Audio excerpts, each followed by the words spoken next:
All right, thanks for checking out today's video. My name is Shahidrah Cowgill, and I'm the Clinical Director of Fundamental Foundations Counseling Center in Frisco, Texas, where our mission is to help our clients not only recover from life issues, but live and thrive.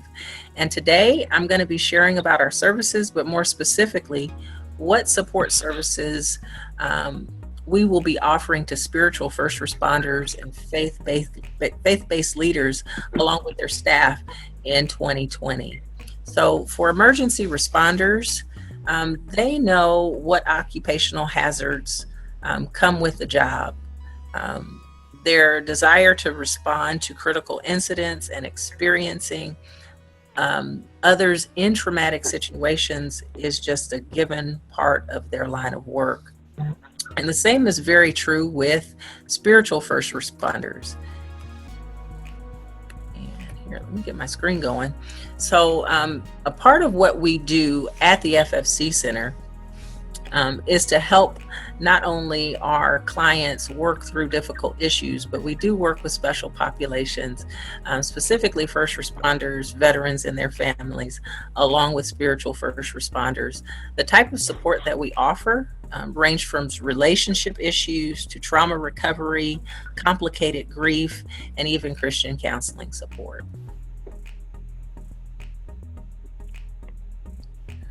Okay. So what is a spiritual first responder? A spiritual first responder is maybe a pastor, maybe a minister, a priest, a chaplain, anyone who is interacting with others from a spiritual standpoint, who may be going through a difficult life experience. Oftentimes this may come into play when there is a health crisis, maybe a loss of a loved one, or a sudden crisis that hits a family.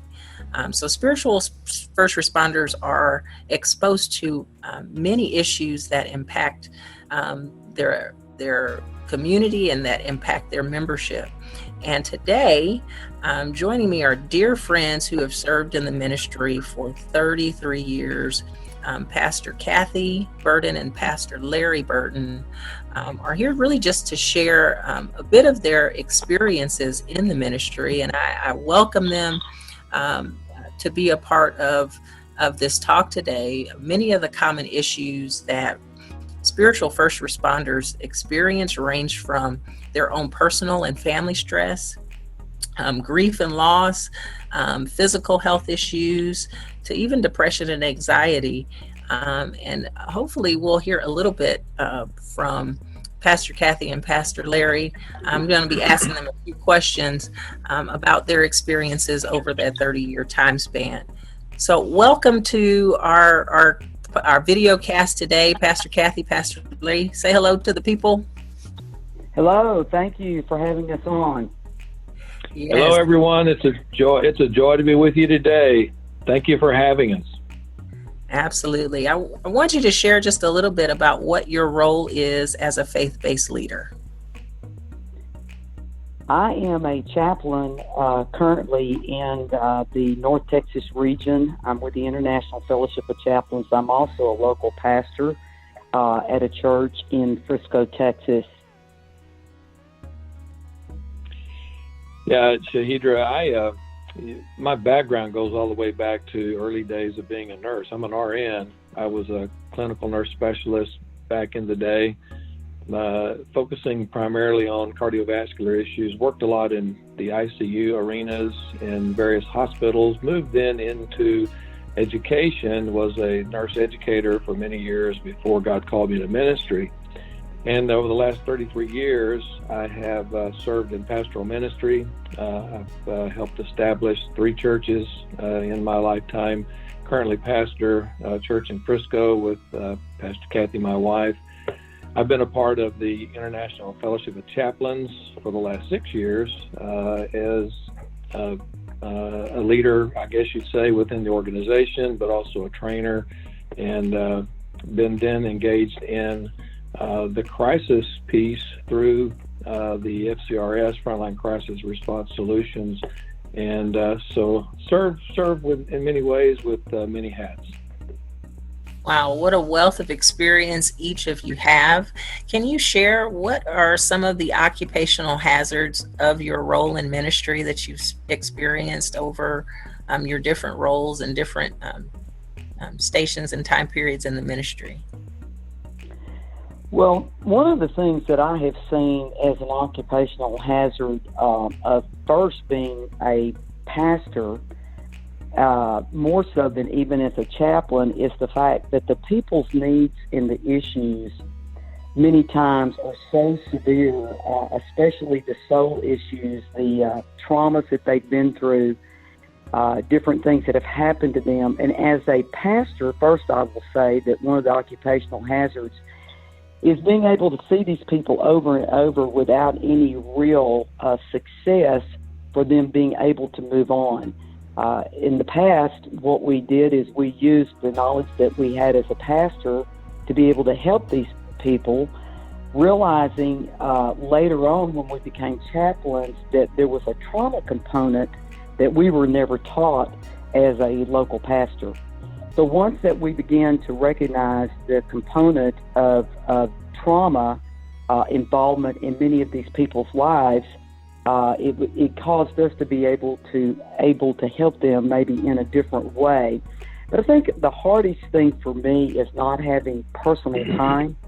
The problems are increasing. We see on a fairly consistent, regular basis, almost every day, people that are either in crisis, a present crisis, or they are going through a past crisis that is now linked up to a present day trauma, and they're not able to get the help that they need. And so you want to help them, but I'm finding that I find myself many times working 7 days a week, all day long, and feeling like that I'm not able to accomplish much. So I think one of the occupational hazards for me is the depth of what we're having to handle, the problems that people have, and not being able to have personal time to process those problems and being able to take care of myself emotionally so that I can be the best person to help them in their situation.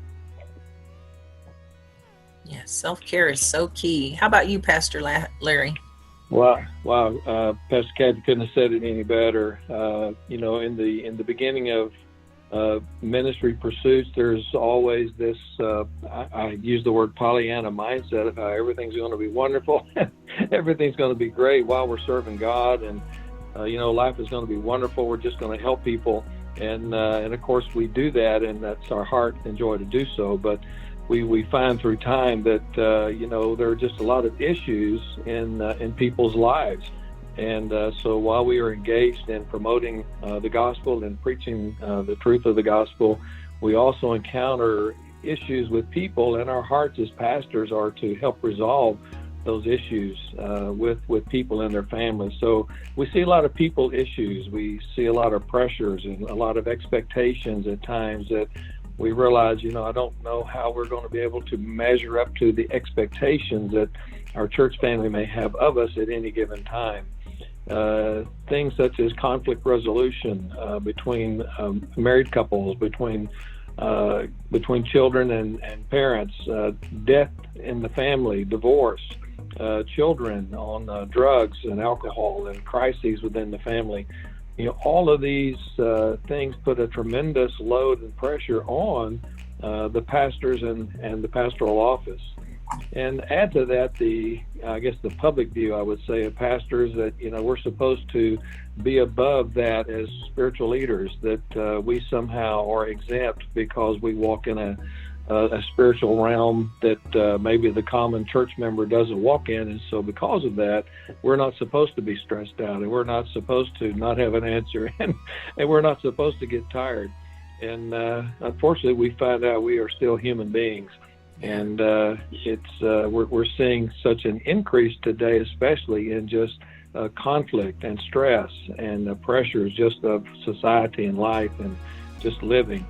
And so the challenge for us as pastors is recognizing that we can give out and give out and give out, which is our heart to do, but then there comes those times that we have to stop, and even times where God stops us and says, it's time to take a time out and to take care of yourself now, lest you become ineffective and even grow disheartened because of the demands that are placed upon you. And that's why many pastor leaders today are exiting ministry. It's because of those increased pressures and no real interventions by other, I believe, pastor leaders at times to help them to take a time out.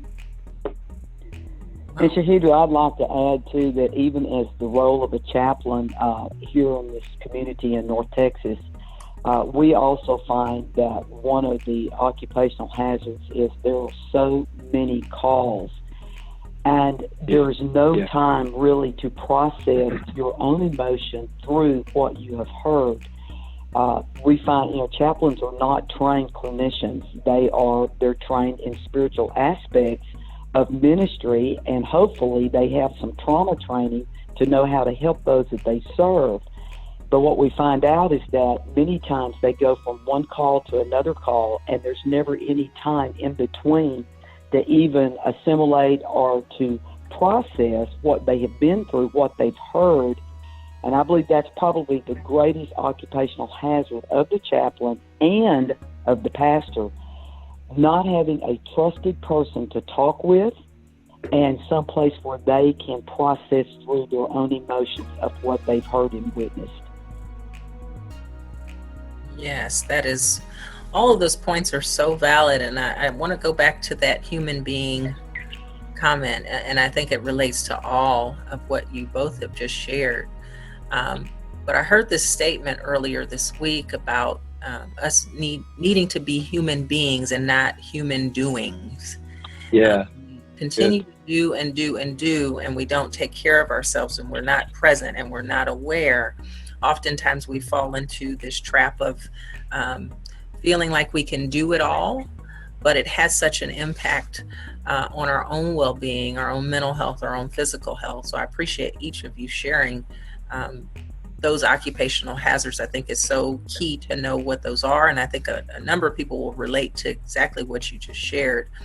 Can you share an experience, if you're willing, that you personally have had with trauma and how it impacted your life, and maybe a little bit about how you recovered? Well, for me, I've had several traumatic events in my life, but only one that has stayed present with me, so to speak, to this day. And it was an airplane incident that I was involved in a foreign country back in the late 1990s. And we were able to get off the airplane safely, but it really impacted me and my ability to be able to fly, to be able to trust anyone to fly me somewhere. And since I fly for a living in the job that I presently have, it was very difficult to even be willing to get on an airplane.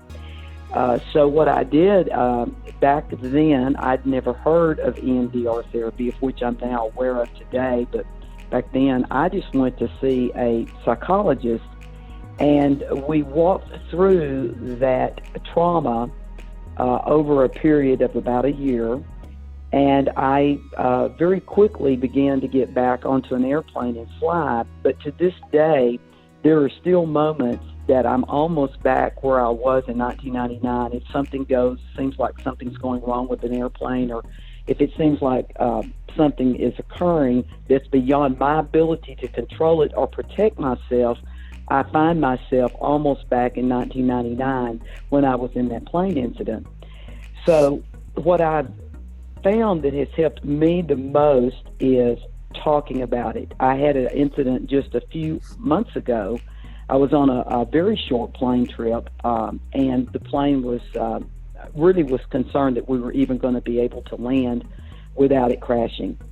And I immediately sat down with several chaplains that were in that group, and I talked through it for over a period of 3 days. And by the end of the third day, I was able to then start flying again. And so I have found that sometimes the trauma doesn't fully ever go away, because there will be things that will remind you of a traumatic event that you lived through. But I have found that when you talk through it and you begin, eventually you can begin to rationalize and understand that there's no true merit to your fear. But the only way I've been able to process it and get better is to be able to talk about it. So I don't hold it all in anymore like I used to. I would never bring it up. Now, if something happens that reminds me of that, I sit down and process through it until I'm able to feel like I've got control again. And then I'm able to continue on doing my job duties that I have, which entail flying quite a bit. So that was my trauma.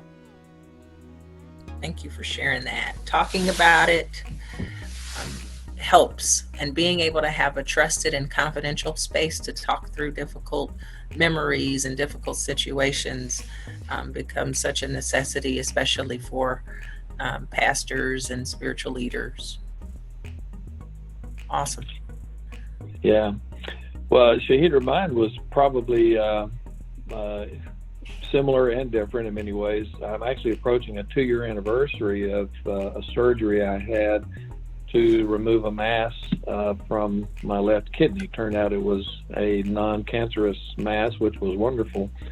Surgery went well. It was a long one, 8 hours on the operating table, and I seemed to be recovering quite well. But about the third day post-operative, I had a massive hemorrhage and had to be rushed back into the hospital. And for about a week, it was a little bit touch and go there on occasion whether or not I would even survive. And so I went through a near-death experience through that, and was very grateful to the Lord for delivering me out of that. I came through that, pardon me, I came through that and had a lengthy several-month recovery.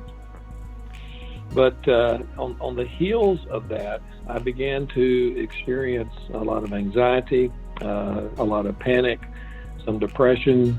I don't know quite how to explain, but clearly my emotions were completely out of sync with reality. And so, of course, I sought counseling, and it was interesting to me through counseling that I learned that trauma lines in the brain are connected for life, and that there were things that I experienced through this trauma of near death that connected with traumas even all the way back to my childhood, that brought emotions and anxieties and fears and panic into the current situation that I had experienced even years and years before as a child and at different times of life. And so it was a revelation to me, and I somewhat understood it, but I could not understand the emotions. So while my mind could process it, my emotions could not process it. And so I went through the EMDR therapy, and I can tell you it was the most amazing thing that ever happened. I can't tell you how it worked, but I can tell you that it was as if going through those treatments that the wiring of my mind was like a tangle of line, like many fishermen get when they get their fishing line all tangled up, and they have to work and get it untangled in order to work properly their rod and reel. But for me, it was like those wires in my unconscious were like a tangled mass of that fishing line. And through the EMDR therapy, don't know how it worked, but it was as if those wires that were crisscrossed got straightened out, and the short circuits were like reconnected, and it was as if my wiring in my emotional side of my being was put back intact. And so the panic attack ceased, the anxiety stopped.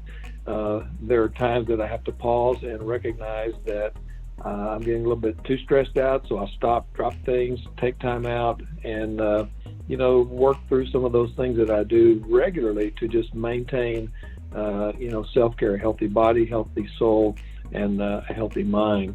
And so EMDR therapy was the key to the recovery on that for me. Phenomenal. I appreciate you sharing about both of your processes, especially with trauma and coming through it, and what each of you did. Since you brought up EMDR therapy, I want to just share what EMDR, for those that don't know about EMDR, understand what the acronyms mean.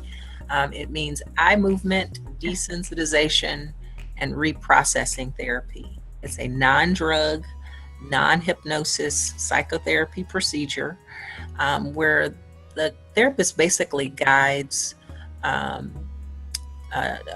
patient through a troubling memory or an emotion.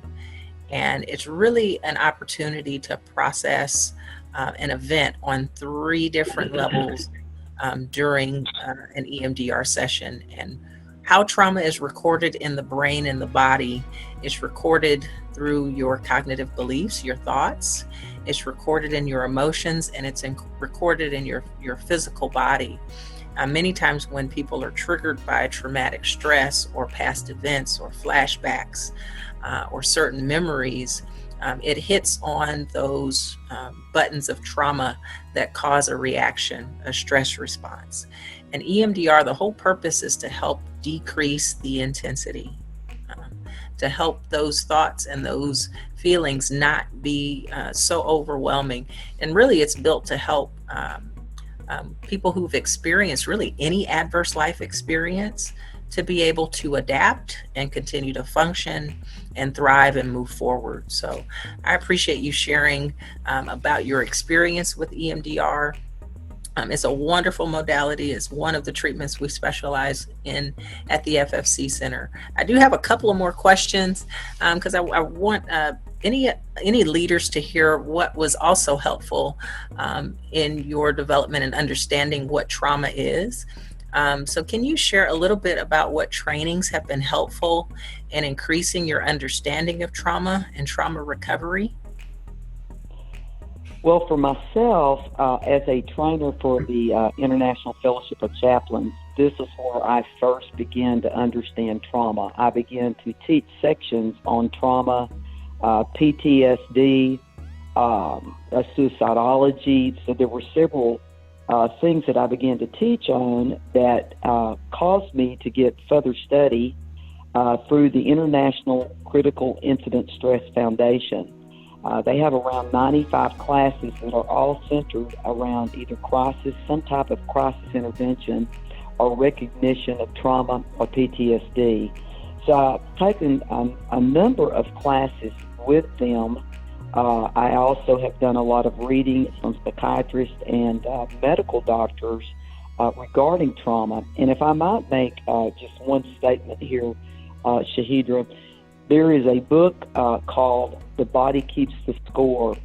And one of the things that I have found in dealing with people that are traumatized as a chaplain is that many of the physical ailments that we have in our bodies, especially the ones that are unexplained, are really due to prolonged stress patterns and traumas that we have experienced in our past that have never been processed through or have really never been talked through.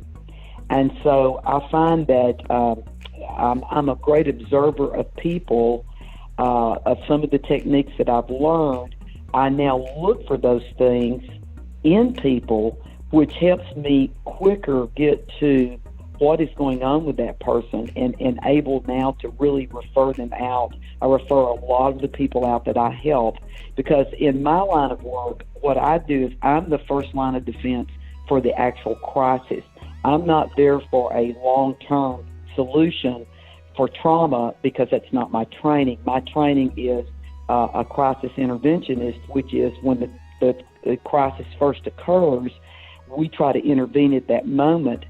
But now having learned the things that I've learned through these classes, it helps me quicker identify those that need to go to someone like mental health or someone that needs to be referred out for EMDR therapy or some other form of therapy. So that's how I've learned about trauma. It's a lot of the classes through ICISF and through teaching it myself. Yeah, it's such a vital topic to have an understanding on, especially in the ministry, and being able to recognize it within others and even recognizing it within yourself. Many times what I have heard in my role as mental health is that especially with spiritual leaders or even church members that come in and say, well, I've had my trauma prayed over, and I've asked God to relieve or heal me, or to allow me to continue to walk without this struggle, these memories. But they don't understand that it also has a physical and mental health component to it. Prayer is amazing, and it deals with the spiritual level of trauma, but it still has to be addressed in the natural. Pastor Kathy, Pastor Larry, did you have any addition to what Pastor Kathy said as far as trainings you've taken? I think she covered that very, very well. I will say this, that another thing that helped me, and of course I too train with the International Fellowship of Chaplains, and so I enjoy that, and I've learned a lot regarding trauma just through those trainings. I too have gone through the International Critical Incident Stress Foundation trainings, and so those have been very helpful. But another thing that helped me a lot was the Dr. Caroline Leaf insight in her book, Switch on Your Brain, and another most recent Think, Learn, Succeed, I believe, are her two books that I'm aware of. And just to have gotten an understanding, even physiologically, about how we process a thing, how we think, can either create either positive or negative neural pathways in the brain, which literally have a physiologic effect on how we process different things in life. And, there are dendrites, they're called. They're connection wires, if you will, between neurons in the brain. But new dendrites are being formed every day. And she showed empirically how one can change the way they think and literally delete negative thought processes by creating healthier neural pathways through healthier thinking. And so I think, part of understanding trauma and understanding how we come out of that trauma is certainly through the treatment interventions that we have, but also beginning to change the way we think, recognizing that as we do, we're actually creating healthy neural pathways in the physical brain itself. Very well said. Very well said. And just to tie this back to God's word, all throughout the Bible, we talk about psychology and cognitive behavioral therapy and EMDR.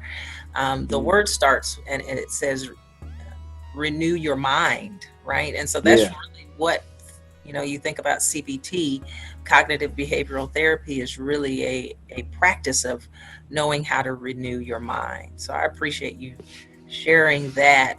So one more question. I want you guys to just share maybe the first steps to that pastor or that chaplain or that spiritual leader who's watching this video.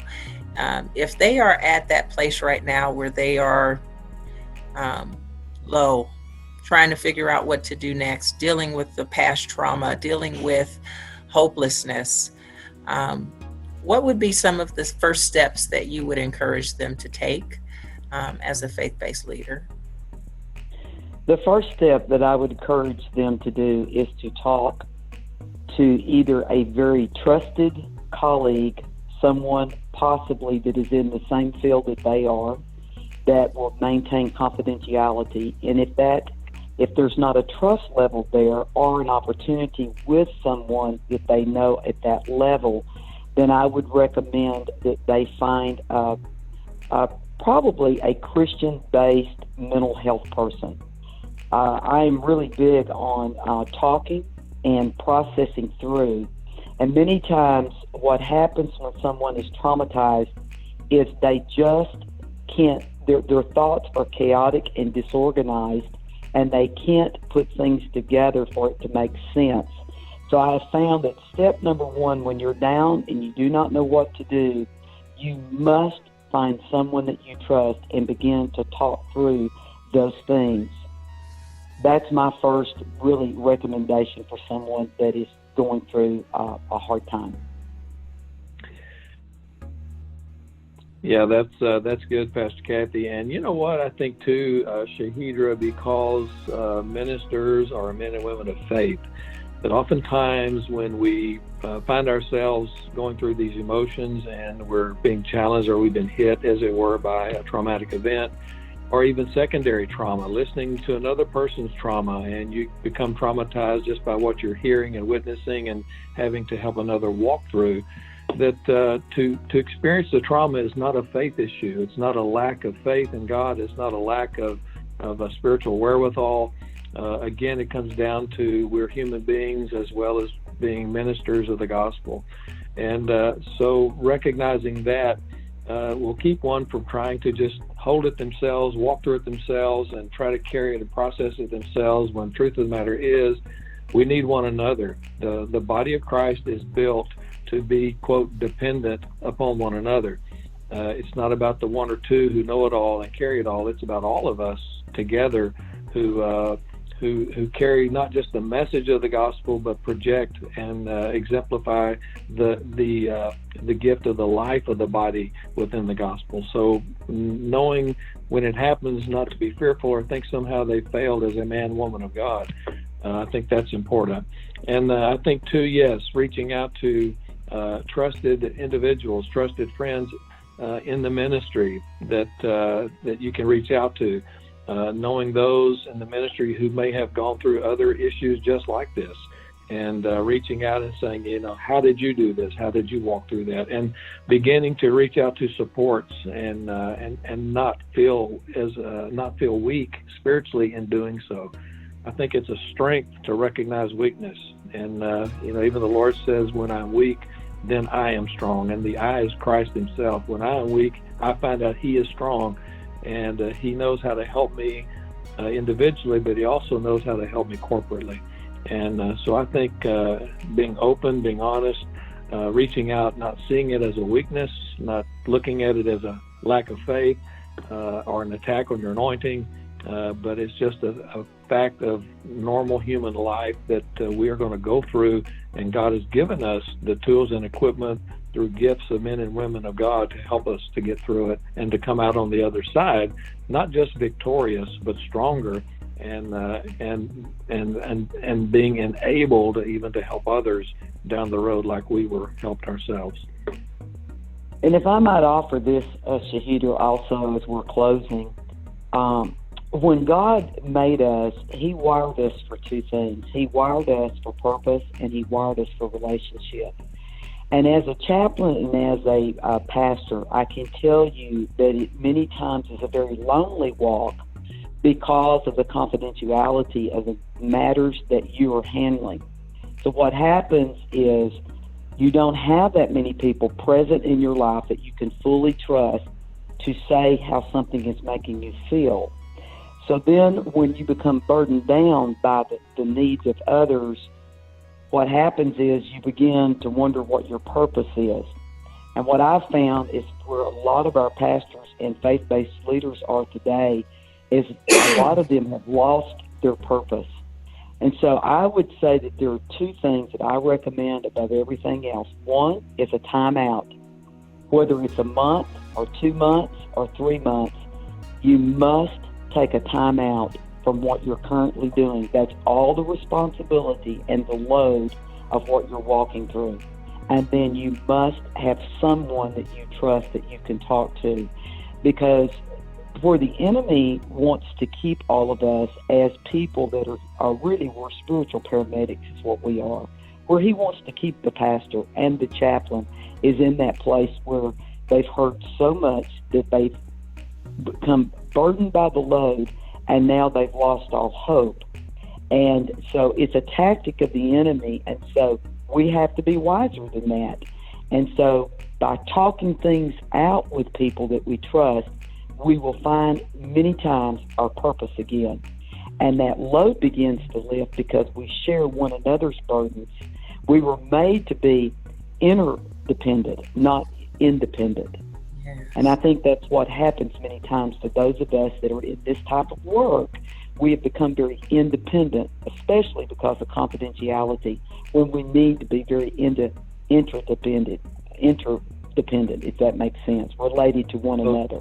Absolutely. Well said, Pastor. Very well said. I want to thank both of you and just honoring your time and sharing your experiences and your insight. I so appreciate both of you. Thank you so much for joining us for today. And if you have to get offline, you're welcome to just to log off. But I thank you, and I just want to say how much I appreciate you.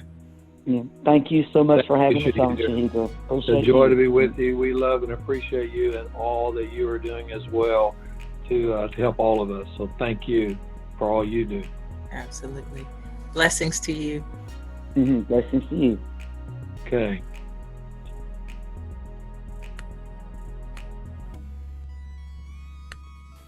I wanted to just share really quick just about the services that we do offer at Fundamental Foundations Counseling Center.